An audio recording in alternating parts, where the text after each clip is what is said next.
дар шаҳру ноҳияҳои вилояти Суғд ҷиҳати фароҳам овардани шароиту имконияти беҳтари таҳсил ба хонандагон дар давоми 7 моҳи соли равон аз ҳисоби ҳамаи сарчашмаҳои маблағгузорӣ 34 бинои синфхонаҳои таълимӣ барои 4000 ҷои нишаст дар як баст, 19 бинои муассисаи томактабӣ бо фарогирии 2150 нафар кӯдакон сохта ба истифода дода шуда, ҳоло ҷиҳати бунёди 38 муассисаи томактабӣ ва сохтмони 66 муассисаи таълимӣ корҳо идома доранд. ҳамзамон аз ҷониби вазорати маориф ва илми ҷумҳурии Тоҷикистон сохтмон таҷдиди 10 иншооти соҳаи маориф, биноҳои корӣ ба кормандони шӯъбаи маориф аз навсозии муассисаҳо ба роҳ монда шудааст. дар баробари бунёди биноҳои таълимӣ, синфхонаҳои иловагӣ, ҷиҳати мутобиқ ба талаботи замони муосир сурат гирифтани дарсҳо, истифода аз воситаҳои техникию методӣ дар таълими хонандагон бо мусоидати ҳукумати ҷумҳурии Тоҷикистон аз ҷониби вазорати маориф ва илми мамлакат баҳри муҷаҳҳазнамоии синфхонаҳо, кабинетҳои лингафонию фаннӣ,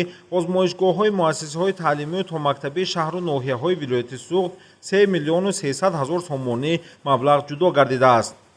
айни замон дар вилояти Суғд 962 муассисаи таҳсилоти миёнии умумӣ фаъолият дорад, ки то ин давра бо анҷоми корҳои таъмиру навсозӣ ба соли нави хониш омода карда шуданд. баҳри таҳлили вазъи соҳа, омодагӣ ба соли хониш, нақшаҳо барои соли хониши нав дар коხи рӯдакии шаҳри Хуҷанд машварати кории аҳли маорифи вилояти Суғд доир гардид. сараввал дар даромадгоҳ намоиши ҳунару истеъдоди иштирокчиёни озмуну олимпиадаҳои фаннӣ аз ҳисоби хонандагон, ихтирои навоварӣ, дастовардҳои муассисаҳои таълимӣ, томактабӣ, донишгоҳу донишкадаҳои олии вилоят пешниҳоду маърифӣ гардид. кӯшиш менамоем ки тамоми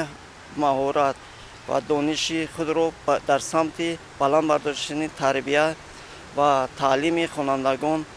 дар соли ҷорӣ равона кунем.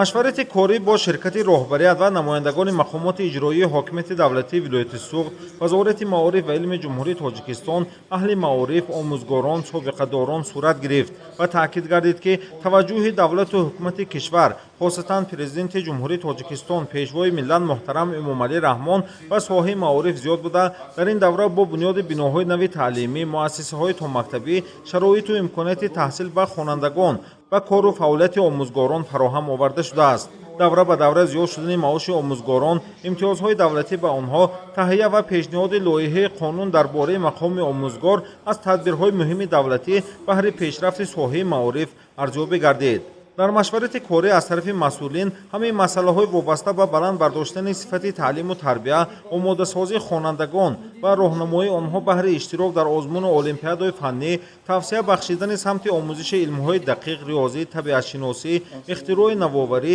дигар масъалаҳои беҳтарсозии сифати таҳсилот мавриди таҳлилу натиҷагирӣ қарор дода, вазифаҳо барои соли хониши нав мушаххас шуданд. дар ин рӯз бо мақсади қадрдонию дастгирӣ гурӯҳи калони омӯзгорони фаъол, собиқадорони соҳа, хонандагони навовару ихтироъкор, ғолибони озмунҳои ҷумҳуриявӣ, олимпиадаҳои байналмилалӣ, роҳбарони муассисаҳои пешқадам бо сипоснома ва тӯҳфаҳо қадрдонӣ карда шуданд.